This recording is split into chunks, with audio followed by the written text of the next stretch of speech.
study room. Here we are with another poem. So there are two poems that we're going to read and understand today, except for the chapter that also we did for today, okay? So the poem is titled as Dust of Snow.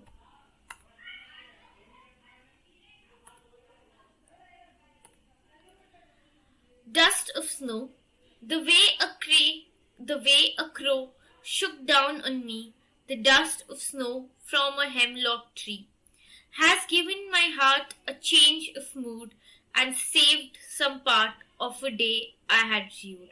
So it's written by Robert Frost. Robert Frost is a very famous poet who basically writes about, these poems that have very deep meanings attached to it, tries to tell about human nature. So there was this one poem that I was reading about him, about the walls, that how humans have created walls and boundaries among themselves. So this poem, Dust of Snow, the way a crow shook down on me, the dust of snow from a hemlock tree, has given my heart a change of mood and saved some part of a day I had rued. So it's about emotions. It's about how a crow has basically shook a person out or dust of snow. So yeah, let's see what exactly all of these means. Dust of Snow is a beautiful short poem written by Robert Frost. It tells us that even a simple movement, it tells us that even a simple movement has a large significance. So the poet has mentioned crow and hemlock tree. So the crow and hemlock tree both has a significations. Crow basically signifies the depressive and sorrowful mood, okay, whenever you're depressed. And hemlock tree describes the poisonous tree. So both of these signify that the poet was not in a good mood, and so he describes the dark, depressive and bitter side of nature to present his similar mood. So the poet, while writing the poem, is not being in good mood, so he took out the surrounding or atmosphere of a dark, depressive, bitter side of nature through crow and through hemlock tree. The poet says that once he was in a sad, depressive mood and was sitting under a hemlock tree. A crow sitting on the same tree shook off the dust of snow, that is small particles that remain on the poet. The simple action changed the poet's mood. He realized that he had just wasted a part of his day repenting and being lost in sorrow. But the change in his mood made him realize that he should utilize the rest of the day on a useful activity. His sorrow was washed away by the light shower of snow. His spirit was revived and he got ready to utilize the rest of the day. Before going to key terms, let's read the poem again now that you've understood the links and explanation. The way a crow shook down on me. So here me is the poet who was sitting under the tree. The way a crow shook down on me, the dust of snow. So what did he shook? A dust of snow, small particles from a hemlock tree. From the tree that he was sitting under, from there he shook down snow. Has given my heart a change of mood, which changed the mood of his heart and saved some part of a day I had rued. So some part of the day which is not yet spoiled yet in sorrow has been saved.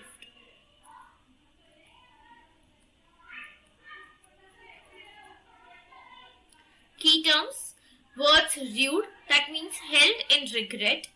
Regretted or repented is the synonym, and antonyms is delighted or relished. Hemlock is a poisonous plant with small white flowers. So now going to the questions. This poem represents a movement that seems simple but has a larger significance. Compare this other quotation, always, always a longer significance, a little thing touches a larger thing. So this quotation is also of Robert Frost, which says, always, always a larger significance, a little thing touches a larger. So it's just little movements that make a big difference, right? We hear about it, small things make a large difference, do your bit, right? So here also the poem basically is trying to tell us that it must just be a little bit of appreciation, it must be a little bit of praise that can set somebody's mood. So you have the power through your small thing that you can make a difference in somebody's life. What is a dust of snow? A dust of snow is basically the particles of snow that give you a very pleasant and warm vibe. What does the poet say has changed his mood? When the snow particles fell and he could feel the nature and happiness. How has the poet's mood changed? From sorrow to happiness, because the crow shook the tree and snow particles fell.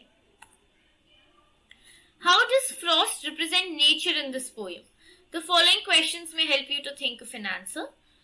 So basically, Frost has represented nature in his poems in a depressive manner, right? Through crow, through hemlock tree, which is a poisonous tree. So what are the birds that are usually named? It's crow.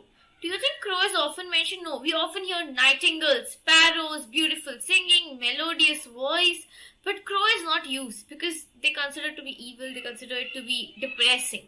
So what images come to your mind? So when I think of a crow, when I close my eyes, just like you doing right now, it's like black widows, can.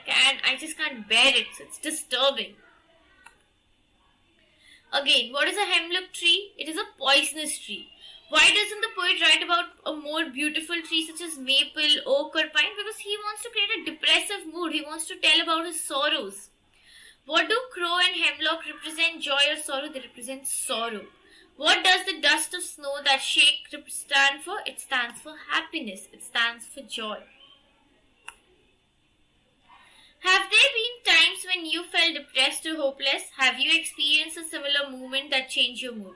So this is something that you all need to think for today. That when did you feel the most depressed or hopeless? And did you also experience a similar moment that actually... And who was that person who did that small thing? So just go say thanks to them, appreciate their efforts. And remember guys, whenever you go on social media also, that one like, one comment on saying beautiful can actually change somebody's mood, motivate somebody. So just remember, small things make a little difference. Let's do a quick revision of the poem. The author was having a terrible day and was in a bad mood. He was standing near a hemlock tree which is poisonous. A crow which must have perched upon the snow-laden hemlock tree happened to sprinkle some snow dust on him. The falling of the snow on his head lifted his mood instantly, and his sad and depressive mood changed into an elated one due to the crow on the hemlock tree. Now there's one more poem guys, because this was a very short poem and a very sweet poem that actually taught us a lot for today. So the second poem is Fire and Ice, two very contrasting things. So let's see what this poem has for us. Some say this is also by Robert Frost, the same poet. Some say the world will end in fire, some say in ice. So these two lines are basically about what people think about how the world will end, what people think about their destiny. They say that we will die in heaven or hell. From what I have tasted of desire, I hold with those who favor fire. So he says that I don't think that desire is a luxury, but I think fire. But if I had to perish twice, I think I know enough of hate to say that for destruction, ice is also great and would suffice. Let me read it again. Some say the world will end in fire, some say in ice. From that, what I have tasted of desire, I hold with those who favor fire. But if I had to perish twice, I think I know enough of hate to say that for destruction, ice is also great and would suffice. So this is about the human clashes. This is also about human nature that Robert Frost is trying to tell us. Let's see the theme and explanation. In this poem, the poet expresses the two ways in which the world may end. Some say in fire and some say in ice. The poet says that he is aware about the fiery desires of human emotions, so he will favor those who say that fire will end the world. But the poet rethinks again and says that if the world has to die twice, then ice has the capability similar to fire to destroy the whole world. The poet compares fire and ice with self-destructive nature, which is basically fire stands for desire, greed, lust. There's no end. The more you try to actually go for them, the more these emotions spread. These feelings often engulf human and they get trapped in them. As a result, people become egotistical, selfish, cruel. On the other hand, the poet describes ice as the rigid, rough and hateful side. People become harsh, do not care about emotions of others, so they are indifferent to others with happiness and sorrow. Thus the poet says, ice and fire both are growing with such rapid speed that the world will end soon and it will be destruction. The poem conveys a beautiful message that human emotions rule over them. If humans don't control their emotions, they will ruin their life and bring it to the verge of chaos. So basically here the author is not trying to bring two good emotions, but two very strict emotions of human beings. Okay, so one is fire, which is greed, selfishness, and the other is through ice, which is basically hating nature. Okay, that we don't want to appreciate people, we don't want to go for people, we don't want to understand people. So through this poem, he's trying to convey a beautiful message that human emotions are what are ruling over us. The way, the path that you choose of right emotion is actually what will make your life decide and how the world will end. Before going to key terms, let's read the poem again.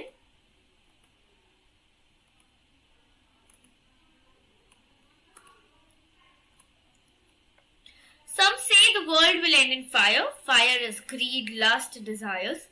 Some say in ice, hatred, non-emotional. From what I have tasted of desire, I hold with those who favor fire. So what of he has seen of the world, he thinks world will end in fire because there's a lot of greed and everything. But if the world had to die twice, but if had to perish twice, I think I know enough of hate. So he has seen enough of hate also to say that for destruction, ice is also great and would suffice. Basic things, it's all about human emotions. Fire and ice are two human emotions that stand. If you control your emotions, guys, and choose the right path, then you can decide the right life. The key terms perishes, die. Antonyms revive or flourish. Suffice is be sufficient. Synonym satisfy. Let's discuss the questions. There are many ideas about how the world will end. Do you think the world will end someday? Have you ever thought what would happen if the sun got so hot that it burst or so? So this is something very interesting, guys. You know, we all have been hearing from so long that the world will end one day, some blast will happen. But do you actually believe that the world will end? Maybe for us a little, but will the world overall end? And you know, just imagine if sun just got hotter one day and just threw some blast and we all are not there. What would actually happen? Think upon it. It's a very deep question and let me know. For Frost, what do ice and fire stand for? So greed is what fire, avarice is ice, cruelty is ice, lust is fire, conflict is fire, fury is fire, intolerance is ice, rigidity is ice, insensitivity is ice, coldness is ice, indifference, hatred, everything comes in ice. What is the rhyme scheme of the poem? How does it help in bringing out the contrasting ideas? So rhymes are basically when the poem ends with the same last. Okay, so there's this rhyme scheme in grammar that I don't know. Let's go back to the poem once so I can tell you.